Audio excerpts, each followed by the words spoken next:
Quelques jours après sa présentation officielle à l'occasion du dernier salon de Détroit, Kia nous invite aujourd'hui à Milan pour la première européenne de sa nouvelle berline haut de gamme, la Stinger.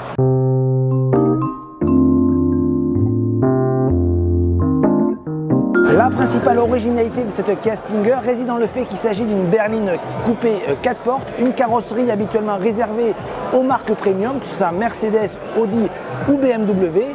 Kia tente vraiment un pari. Marc Edrich, le directeur général de Kia France, nous explique pourquoi cette prise de risque.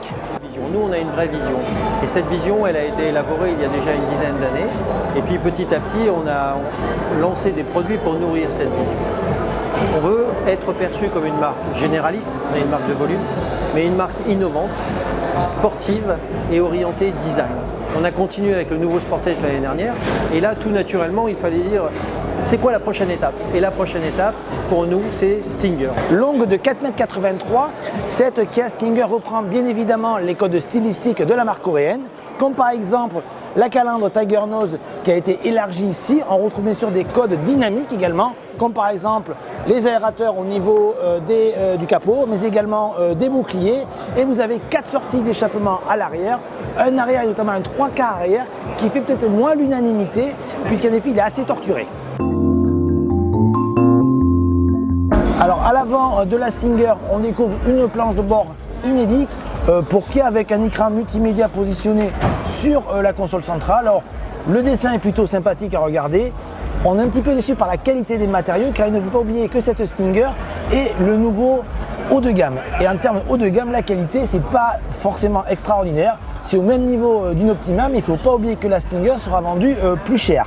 En termes d'équipement, on a beaucoup d'aide à la conduite, notamment, et c'est une première chez Kia, la détection de fatigue du conducteur.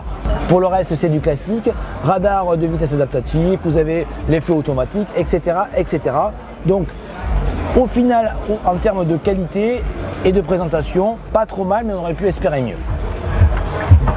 Comme vous pouvez le constater, pas de problème d'habitabilité dans cette Stinger, que ce soit au niveau de l'espace au genou, la garde au toit, attention plutôt 2 que 3 places à raison d'un imposant tunnel de transmission.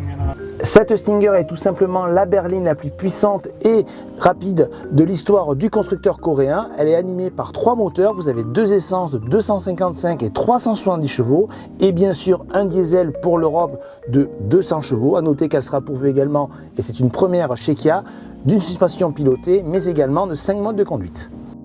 Cette Stinger fera sa première sortie officielle à l'occasion du prochain salon de Genève. La commercialisation interviendra au mois de septembre prochain. Les prix ne sont pas encore connus, mais seront supérieurs à ceux de l'Optima.